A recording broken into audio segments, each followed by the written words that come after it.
So glad that you're here. So this is session 2 of 4 that I have planned, in which I'll be bringing you fundamentals about breathwork and its relationship with the nervous system. So the knowledge, assessments, and tools that I'll be presenting in this series will arm you with strategies that you'll be able to apply to your daily living, and this is what really allows you to heal and produces lasting change. So throughout this series, I'll provide a few science-based fundamentals about breathwork and its relationship with the nervous system. I'll also bring forth ways you can self-assess your breath, monitor your progress, which can also be used as tools to help regulate your nervous system throughout your day. Also, some breathwork exercises to implement. So my plan today, just like in the last session, is that we'll begin with precautions and few science-based fundamentals, then a brief review and check-in about the breath awareness exercise from last time, and finish up with the fact that focused attention on the breath is really a cornerstone of neural rewiring, and the breath is also a foundational component of the neural scripting process, right? But before we do this, let's get settled in. I definitely need to get settled in here today and get our minds and body relaxed in order to receive this information. So let's just shake out that stress of the day by basically doing a bit of a dance. So first, take a good breath in through the nose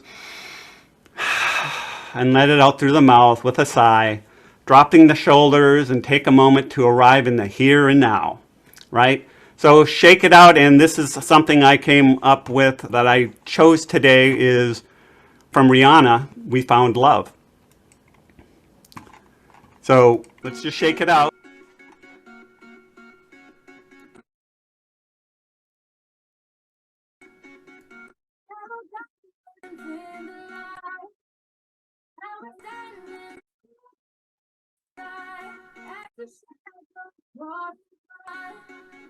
What it takes to come up and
Yes, we found love in a hopeless place, right?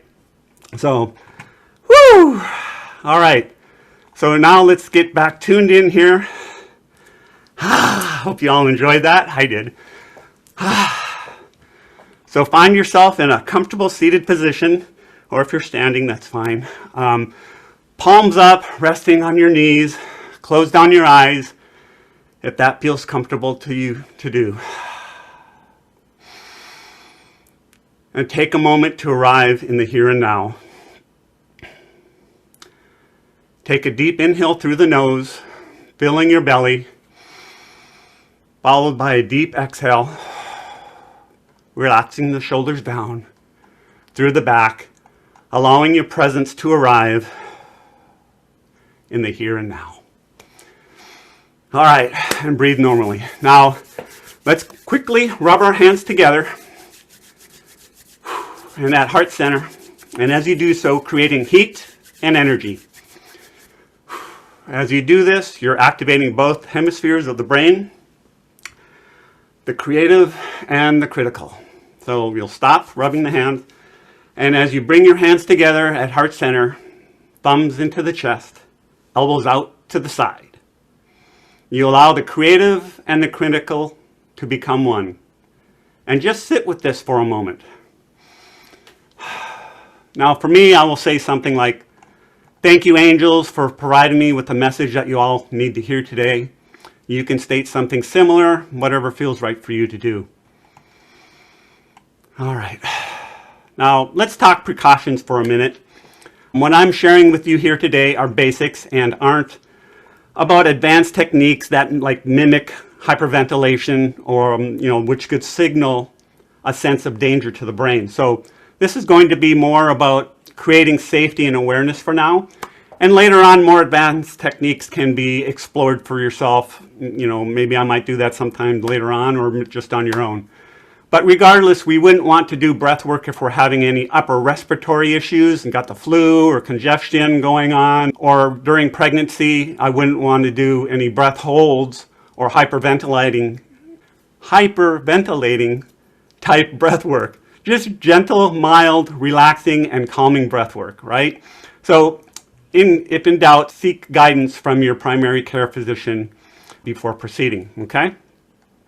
So all right, so you may hear some repetitive statements throughout this series, but repetition is often beneficial, right? So the breath is foundational to everything and everything. It's foundational to our healing, to our life, to our business success. In fact, I would say the breath is a pivotal component for us in everything that we do.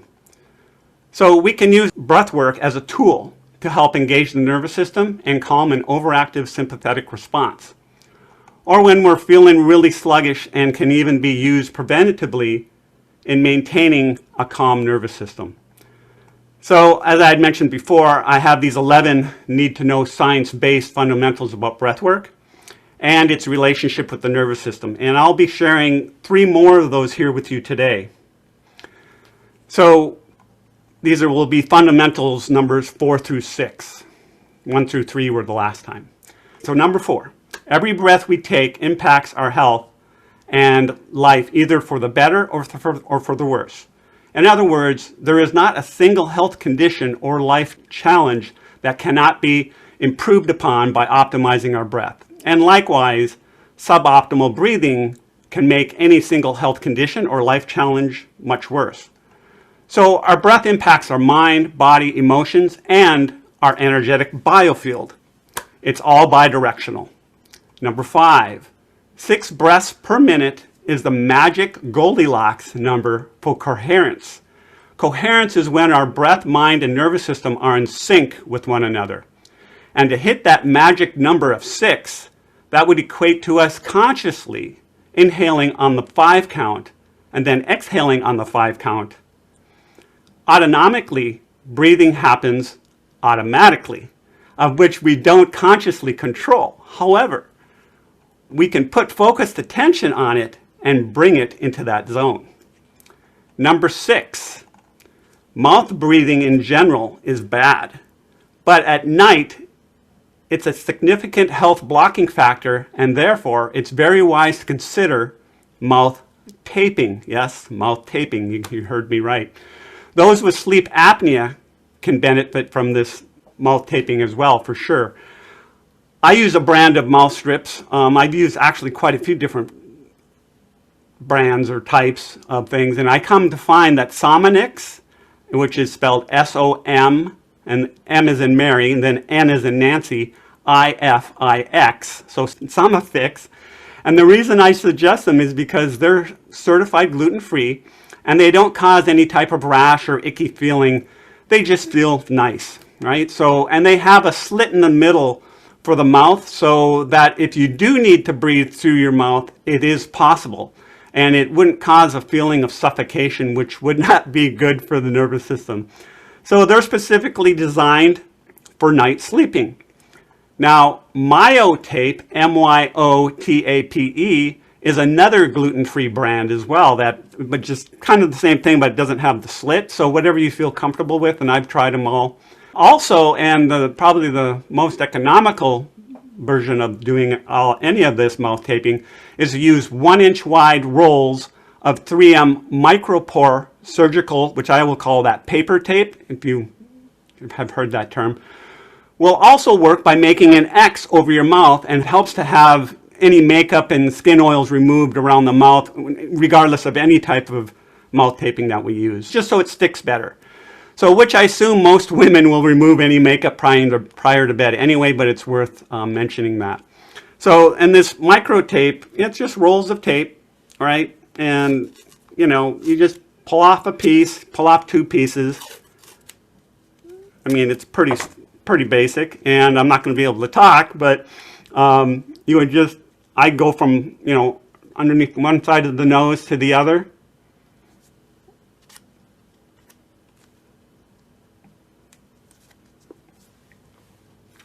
Like so. And if you break part, you can break it loose. So anyway, I just kind of wanted to give that example. So interestingly enough, with that tape like that, I was kind of curious to see how many times I could reuse that micro tape. And I was able to get, with cleaning, you know, getting the oils off my face and whatnot, I got 5 days of use from that same micro tape. However, this isn't a very sanitary, as bacteria undoubtedly builds up, right? But I wanted to know if I could.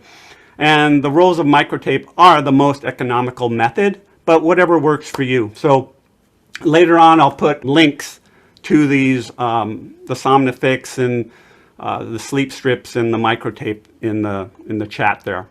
So as a reminder and a review from part 1, the breathwork awareness exercise presented previously was one of being the role of participant and observer.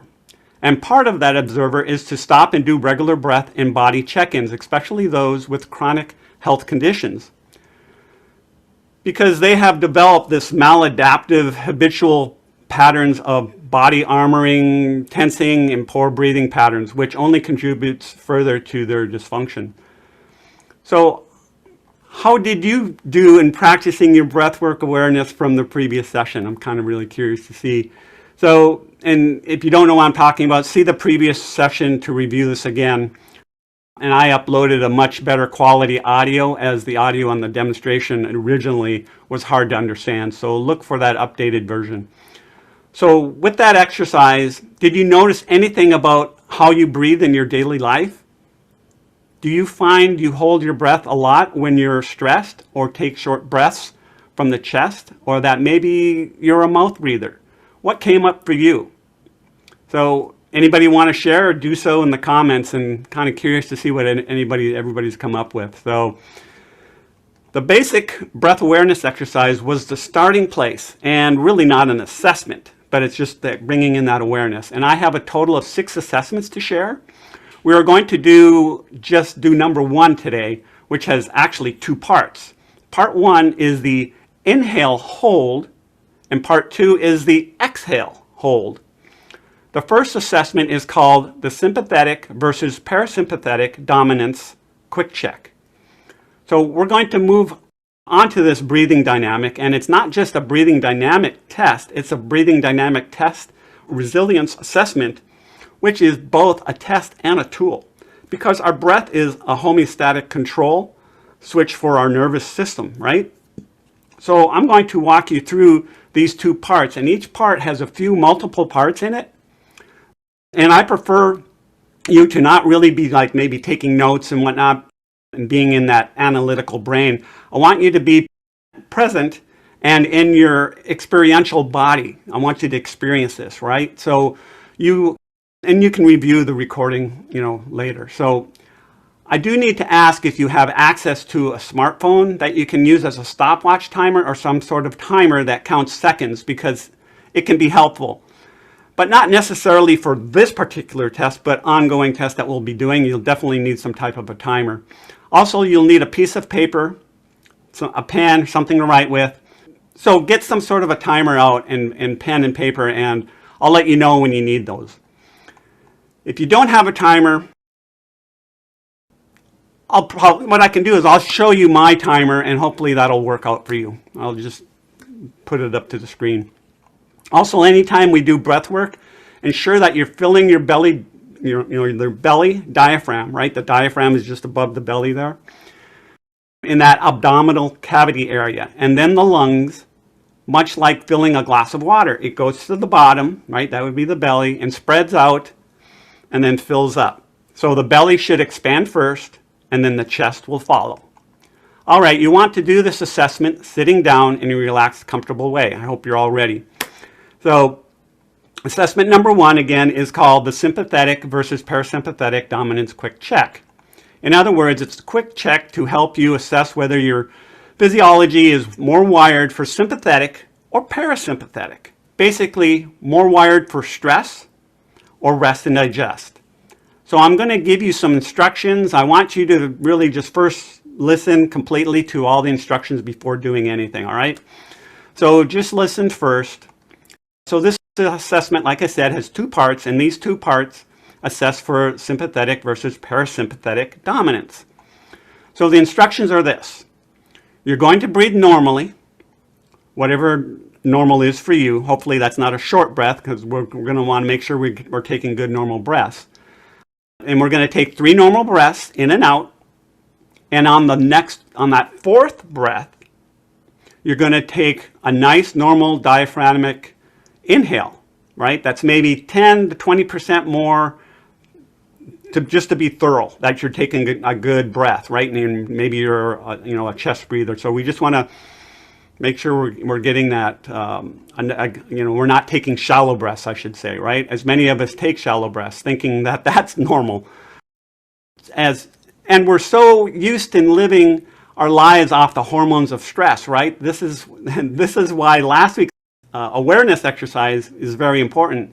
So you can learn to recognize if you're constantly taking those shallow breaths or not. So the breath isn't going to be like this, deep inhale. It's just going to be a nice, normal, not to the max, not exaggerated, just a nice, normal, but thorough inhale, all right?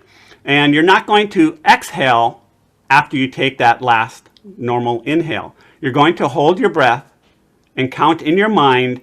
You won't need necessarily your stopwatch for these 2 parts, but you could if you wanted. So you're going to count for 25 seconds and return to normal breathing. That's all you're going to do. And I'll share what all this means after the assessment. And then additionally, please adhere to the precautions mentioned earlier about upper respiratory issues and pregnancy. So, however, I do feel that since we are, not really going to be holding our breath, exaggerating all this, and it's only going to be 2 times, and it's not going to be in an immediate succession, any risk factors are relatively very low. But use your own best judgment here, whatever you feel comfortable with. All right, so one more time, you're going to breathe normally, 3 thorough breaths, and on the 4th breath, you're going to take a nice, thorough, normal diaphragmatic inhale, but you're not going to exhale. And at the top of that inhale, you're going to hold your breath for 25 seconds and return to normal breathing. That's all I want you to do, all right? So on that paper, if you've got paper down, write down part 1, inhale, hold, score. So part 1, inhale, hold, score, right? You can put questions in the comments or whatever. Right now, I'm not going to have time to answer them, but immediately right now, later on I can. But I think it should be pretty self-explanatory what to do. I will continue to explain what we're going to do as we walk through the steps, but we're going to do it step by step. So are you ready? So on the count of 3, you'll begin. And if it helps, I'll show that my timer here. So let me get the timer up. All right, so on 3, we're going to go. So 1, 2, 3.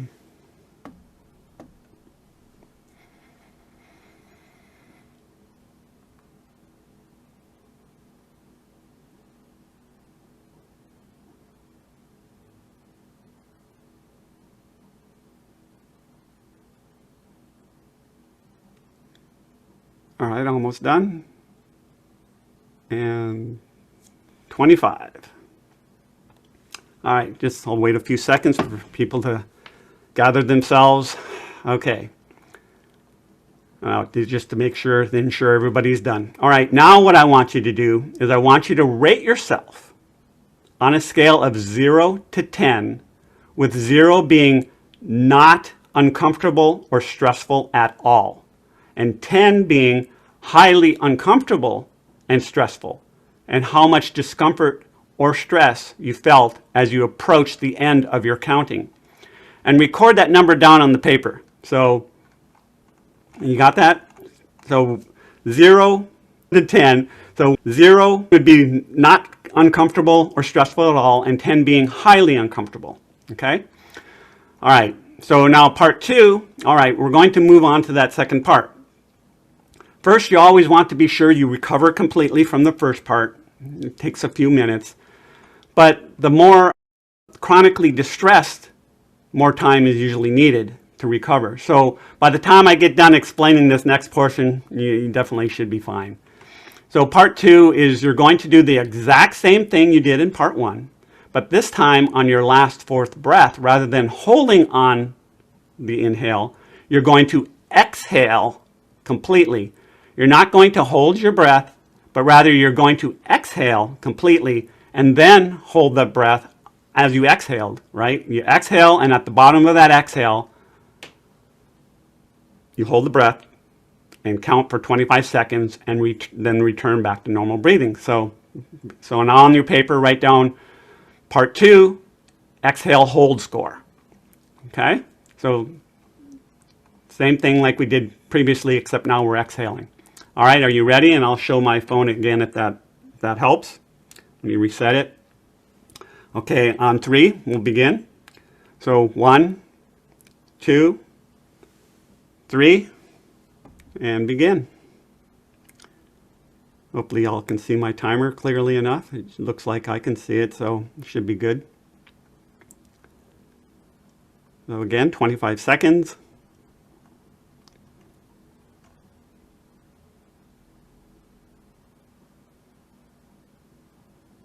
One, 3. All right. Very good. All right, just like we did in step 1, right? Return to that normal breathing when you're done. And I'll give you a few seconds here to ensure that you're done. All right, now the scoring is the same. So I want you to rate yourself on a scale of 0 to 10, with 0 not, being not uncomfortable or stressful at all, and 10 being highly uncomfortable and stressful. So just like the last time, I want you to rate how much discomfort or stress you felt on that complete exhale and hold. So now, once you do that, write that down. I'll give you a second here or two. All right, so now I have a question for you. You have 2 numbers. You have a rating for holding your breath at the top of the inhale with full lungs, and you have a rating where you held your breath at the bottom of the exhale with empty lungs. So the question I have is, now, was your second number higher than your first? Or was the first number higher than your second? Or maybe both numbers were equal or fairly close by 1 or 2 points. Okay? So I'm going to share with you some intriguing information with you. First off, when we inhale, that is tied to a sympathetic response.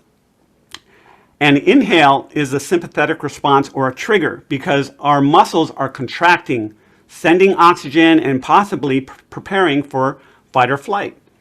Like, think about when you were scared, right? You take a big gasp, right? So that inhale is a sympathetic trigger, whereas an exhale is a parasympathetic trigger. It's like, you can relax, right? It's like, it's just a relaxing. You're not contracting, right? It's just relaxing. So what does this mean, right? If your second test, the part 2 exhale hold number is higher than part 1 inhale hold, This means it was easier for you to hold your breath in a sympathetic response, which is very indicative that your nervous system is physiologically wired for stress, because it's more comfortable for you to be in a sympathetic response than it is in a parasympathetic one. Now, is that mind-blowing or what? Right? I mean, it's a simple test we have with us all the time to, to check this where we're at. So again, when you're holding your intake breath and it wasn't that uncomfortable, that's where your nervous system feels more stable, being in that sympathetic response. And it feels better when you're loaded with oxygen. Your muscles are contracting. You're getting ready to fight or flight. That's where your nervous system physiologically is like, right? Like it feels better to me than exhaling and than when you're in a parasympathetic state. So as the nervous system feels like parasympathetic, then it kind of feels like kind of unsafe, right? It's kind of messed up, right? So, but we're just so used to being in that sympathetic state. So to repeat, an inhale is linked with a sympathetic response. When we perform, that deep breath, right? When we take in an inhale, this is triggering the sympathetic response, because lungs are expanding, muscles are contracting, lungs are filling up with oxygen, getting ready to fight or flight. But when we exhale, that is linked to a more parasympathetic response. And so if it was more uncomfortable for you to hold your breath on the exhale, it most often means, and well, this isn't necessarily black and white, of course. There's always nuances here, but it's very indicative telling that the nervous system feels better in a sympathetic physiological state than it does in a parasympathetic, because it's used to that. It's become a common zone to be in. I hope that makes sense. All right. So ideally, we want these scores to be pretty equal. We want them to be both low, like 3s and under, because we need to be able to easily switch from a sympathetic state to a parasympathetic state as we need to, right? So, and vice versa. So ideally, we would like both of these numbers to be relatively low, 3s and under, indicating very good nervous system flexibility, indicating very good homeostatic control. If one number is substantially higher than the other, we've got some imbalance going on in the nervous system, which needs to be looked at and explored deeper. And so I should mention that whatever your state of being is at the time of testing, as you're doing the test, will influence your results, right? So like, I wouldn't do this in the middle of your workday, under pressure, or you receive some bad news, right, or good news, or whatever it might be. I'll just also remember that this is just a quick snapshot, but once you continue doing it on your own, you'll be able to monitor your progress. But just like any test you run, it's always just a snapshot, it's just that. So this quick test can definitely be an indicator where your nervous system is and likes to be, because it's become the new norm. Do you see how powerful this is? So there's not a lab that you can run that reveals this, and it doesn't cost anything but a few minutes of your time. So this is a really useful little quick check-in. So it's good to recheck yourself often, as this will all be part of becoming your own best badass self-healer, right? So again, ideally, we want both of our numbers to be low and basically the same, which indicates that we can easily and fluently move between the nervous system states, right? And be okay with either one, because we can respond and move fluently between each. So so I guess another way to interpret this, now let's say if somebody's exhale hold, right, parasympathetic result was a lot lower compared to the sympathetic inhale hold. And well, you might think, hey, that's great, that's good. But however, remember, we don't want a dominant parasympathetic state or a dominant sympathetic state. Again, we want balance, because a dominant parasympathetic state can also be interpreted as someone very prone to shut down and depression, like giving up, relinquishing, oh, F it, right? It all doesn't matter, right? So we don't want that. Whereas a more dominant sympathetic state the person is, they are in this, I'm still fighting, I'm swinging, I'm fighting, I'm surviving, I'm holding on to stay alive, that fight or flight. Now, ideally, we don't want either state to be dominant. We want balance between the two. Okay, so I think you got this, right? You got to be able to look at what these patterns mean. And over time, you'll get better at actually determining your baseline scoring of knowing what's an 8 versus a 3 and so on, right? So any questions on any of that, just drop them in the chat, drop them in the comments. Now, in our upcoming part 3 of the series next time will be another assessment, and it's about assessing our CO2 tolerance, which is also a test and a tool of which you'll be participating in this assessment as well. And it will definitely be necessary to have a stopwatch of some sort for this assessment, like a timer on your smartphone will work, as well as a pen and paper for notes. So just some preparation to be aware of. So we'll table that part 3 of that for part 3 of this series coming up next week. Now I'll end this week's session with a basic simple breathing exercise, something you can practice this week. So breathwork is a tool, and I mentioned this in part 1 of this series, that it's a bottom-up approach, meaning body to mind versus top down, which is mind to body. It's a tool, and the tool may not fit everybody in all scenarios, and it may not be the first place for you to start. However, in general, most people at the beginning will benefit from doing more of a bottom-up physiological approach than top-down. And it's hard to, because I should say, it's hard to fix the nervous system with a solely top-down approach, those psychological approaches. So as we need to bring in that element of safety first. So a mixture of bottom-up and top-down with more emphasis on that bottom-up. There's no set black and white guidelines, as each of us are unique in that aspect. So next is this breath mini lesson called alternate nostril breathing. So alternate nostril breathing is exceptional for a couple of reasons. It's calming to the nervous system, but it also brings the brain back into whole brain state versus being left or right brain dominant. Now the reason being is because the right nostril impacts the left hemisphere. The left hemisphere is tied to sympathetic overdrive, fight or flight. That's where we get into that all or nothing perfectionist type thinking and that paralysis in the analysis, right?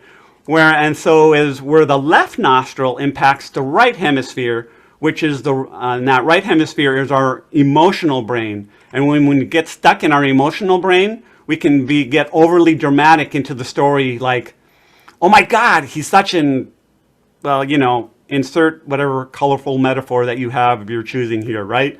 Or I'm so pissed off. So you can think of the left and right hemisphere as like two different kinds of people. And you don't want either of those hemispheres to be overly dominant. We want to be in this whole brain state. So alternate nostril breathing is a wonderful way to bring back a sense of integration and whole brainness to the situation, right?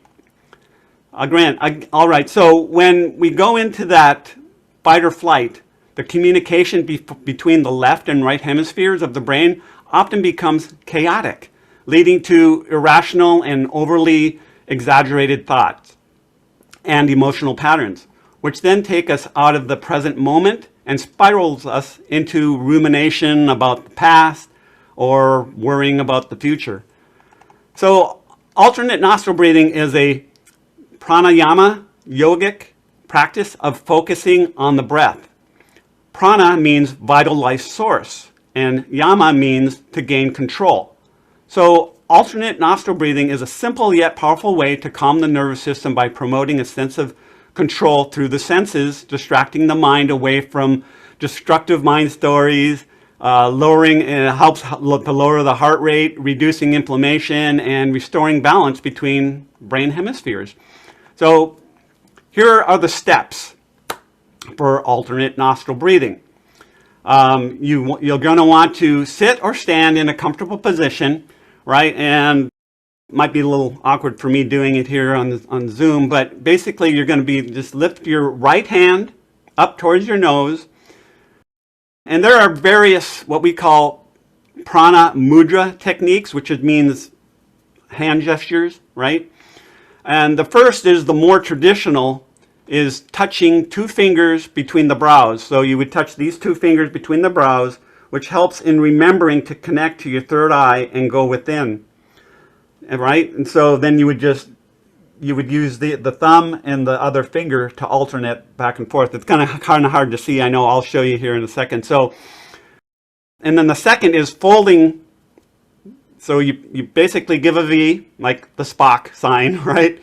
And you would fold these two fingers down, right? And then, so then now you can see what I'm doing here a little bit better, right? I'm using the thumb, plugging one nostril, and then my other finger plugging the other. So, and then the third is just free form. You just, whatever works for you. But just keep in mind, the whole idea of using the fingers and folding is like, you've got that focused intention, the focused intention and attention of what we're doing. It's like, okay, I'm working now, right? You're in that process rather than just mindlessly just doing this. So that's the whole idea of about to your third eye and everything. So anyway, so you're going to exhale through your mouth, right? So let's say I'm going to fold my fingers so you can see me a little bit better. So you would exhale through your mouth, making a whooshing sound. And then use your thumb to close your right nostril. Then you inhale through your left nostril. And then in one motion, you release your thumb and unplug your right nostril using your other finger to close the left. And slowly exhale out the right. It's kind of hard for me to do this talk and explain at the same time. So you'd exhale out the right. And then inhale through the right. And then close this nostril. So remember, and a good way to remember this is anytime that you do an inhale, that's the key or a clue that you're going to switch, okay? So where were we at? So and slowly exhaling out the right, right? And then you're going to open the left nostril, exhale. And so that would be one cycle. So you always want to finish with an exhale on the left. That would be one cycle. So we start, you exhale, plug that nostril, and then inhale, right? Then exhale through the right, then inhale through the right. Since I'm inhaling, that's a key to switch, and then exhale through the left. That's always one cycle. So that's one cycle. However, that's because I'm finishing on the left. But if I wasn't finishing, then I would continue. So I would go exhale, and if I'm going to do more, then I would just inhale through the left, and then switch,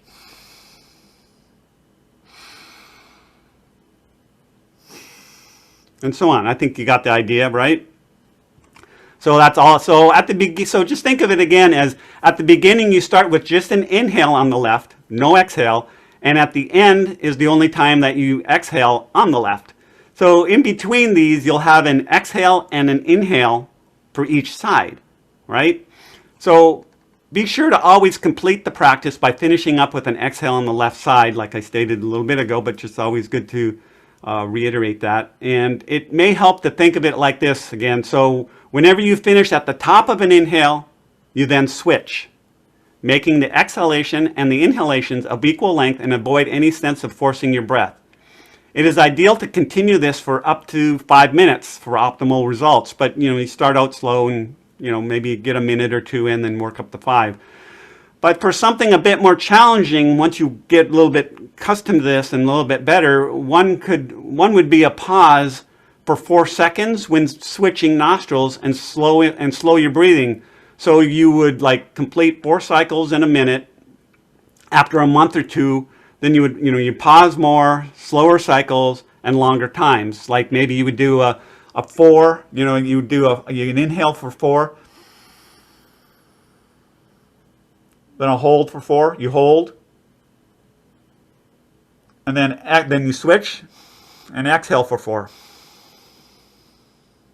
Right? And so on. So then you could also do that like a 4 inhale, an 8 hold, and an 8 exhale.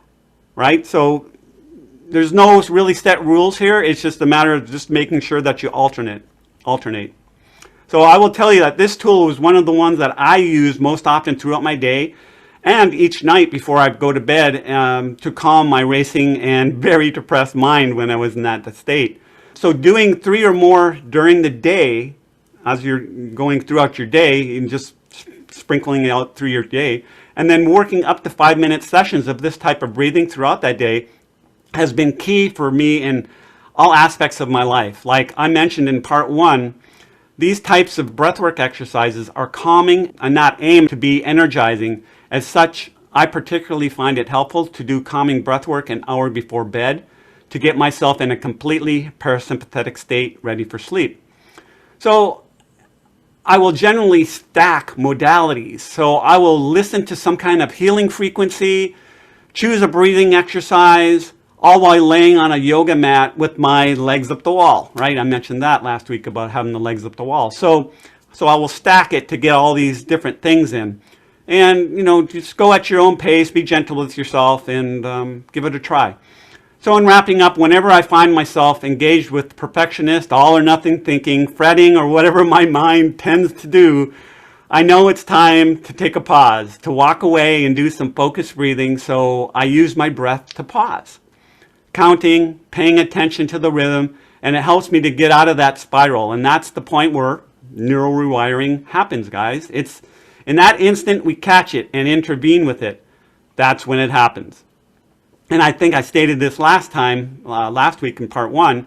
It's much like how we train a puppy. You catch it while it's in the act, and you approach it with loving assertiveness, not tyrannical berating or harsh critical feedback. Just pause and be gentle with yourself, taking a little break and focus on something else, which is at the core of mental entrainment and neural rewiring for cellular health. So the key takeaway here is we significantly increase our power to write a new script that our nervous system can read from and to create a new reality by optimizing our breath. And like I mentioned last week too, the best part of all this is, well, our breath is always with us and it's free, right? That's the best part. So any questions on any of that, go ahead and put it in the comments. But this practice is your commitment for your self-love, right? Feel that. Feel into that. Feel grateful for that. Honor your commitment. And I will wrap up here with leading us into basically a tuning out like I did last time. When you're ready to begin, just rub your palms together quickly, right? Creating that heat and energy once more. Bringing the thumbs into the heart, elbows out to the side, and reconnecting with that love that is already inside of you. Being grateful for the practice that is leading you back there, back home to the self. And as we close this practice out today with 3 sat nams, a longer sat and a shorter nam. So take a cleansing breath, inhale and exhale. And then we'll inhale to begin here. So cue this up. Here we go.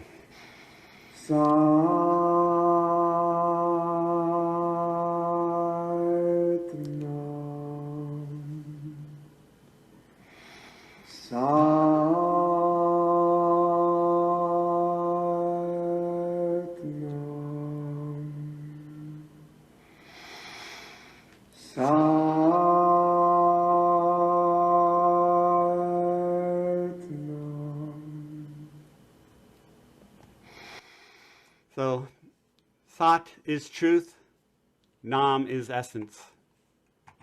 Truth is your essence. Sat Nam. And when you're ready, come back into the space And thank you for sharing your practice with me today, because now this is your practice, right?